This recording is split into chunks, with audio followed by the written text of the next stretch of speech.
Welcome to This Explainer. Today, we're diving into a reality that thousands of Royal Air Force veterans know in their very bones.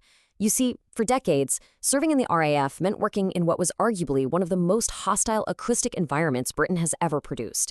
And the sheer physical trauma of that environment, it's an undeniable reality. Yet for years, the veterans who suffered permanent damage from it were just hitting legal brick walls.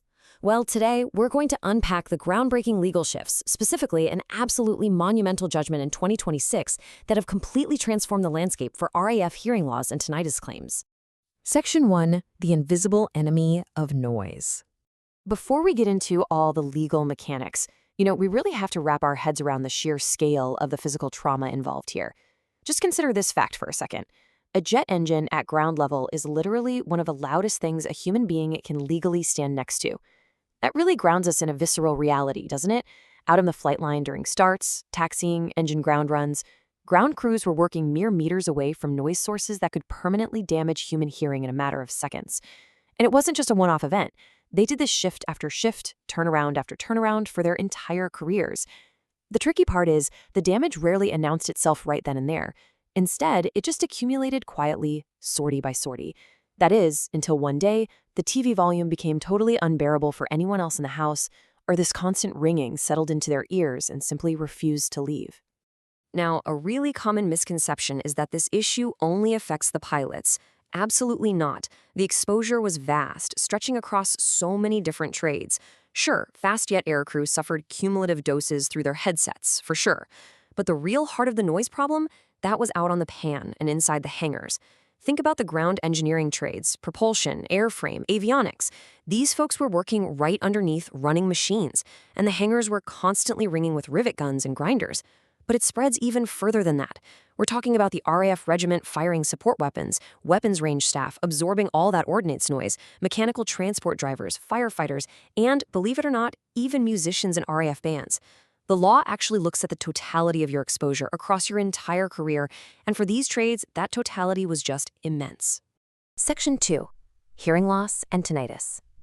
Okay, let's dive into this and draw a really clear medical line between these two conditions, because it's absolutely vital. First up, we have noise-induced hearing loss.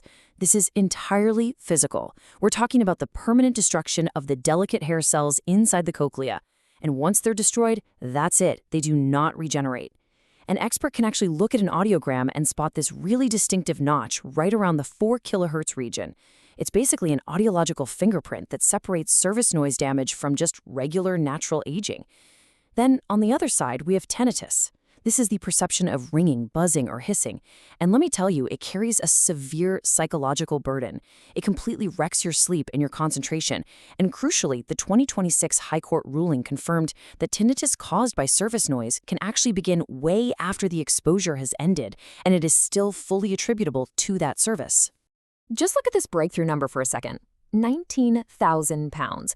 For years, veterans were basically told, hey, if your hearing test comes back normal, your case is closed. But in the 2026 test cases, there was a veteran whose traditional hearing loss claim couldn't be established, yet he still recovered a 5-figure sum of 19,000 pounds. Why?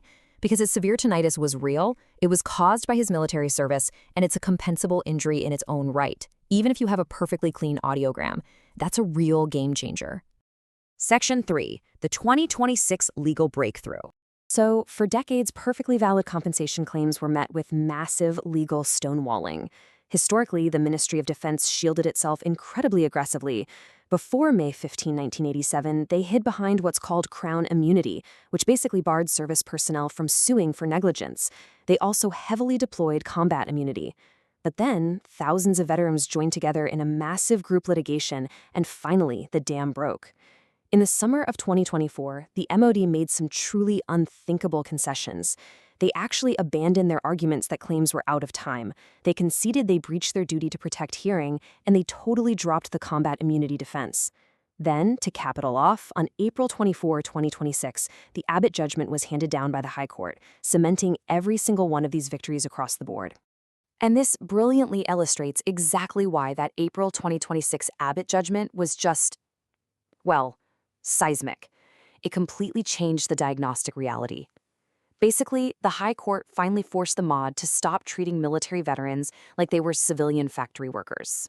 Military exposure is a whole different beast. It combines extreme continuous noise, like jet engines, with impulsive noise, like weapons fire. The old civilian diagnostic lens systematically under-recognized this reality. But now, claims are assessed by military-specific acoustic standards. Tinnitus stands completely on its own. And get this, where it's reasonably required, the cost of private hearing aids, which, let's face it, often run into the thousands of pounds, is fully recoverable. Section 4. The Scottish time limit. Now, I want to address something really urgent here. Scotland's connection to these claims is incredibly deep. Think about the generations of people who served at busy stations like Lossiemouth, Leuchars, and Kinloss. The communities across Moray and Fife are home to countless veterans who spent their working lives out on those Scottish flight lines. But sadly, a vast majority of these veterans have just suffered in silence, falsely believing that because they left the RAF back in the 80s or 90s, there's no way they can claim that they're legally out of time. So the crucial point here is understanding the Scottish 3-year limitation rule and specifically this concept of the date of knowledge. The 3-year clock does not start on the day you were discharged. Actually, scratch that. It doesn't even start when your hearing first begins to fade. It runs strictly from your date of knowledge. That is the exact moment a medical professional, like an audiologist or an ENT specialist, formally and explicitly connects your hearing damage to service noise and the military's failure to protect you. So for someone who left the RAF way back in 1990, that date of knowledge could literally be today. The practical rule here is absolute. Never, ever declare yourself out of time. Let a specialist make that determination for you. Section 5. How to claim compensation. Let's move to and see how this builds. We've covered the history and the law, so what's the actual path forward? Here is a very clear, step-by-step path to claiming what you are owed, building a rock-solid case without making it overwhelming. The best part? This whole process is handled by legal specialists on a no-win, no-fee basis. No upfront cost to you at all. Step 1 is mapping out your service history, identifying your exact exposure on the pan or in the hangar. Step 2 is medical records recovery. This is absolutely crucial, retrieving those old in-service audiograms that track exactly when the damage started. And Step 3 is the expert assessment, where they utilize a pure tone audiogram and a tinnitus handicap inventory to grade the disruption to your daily life, applying those brand new military-specific standards that the High Court just endorsed. So, what does this actually look like financially?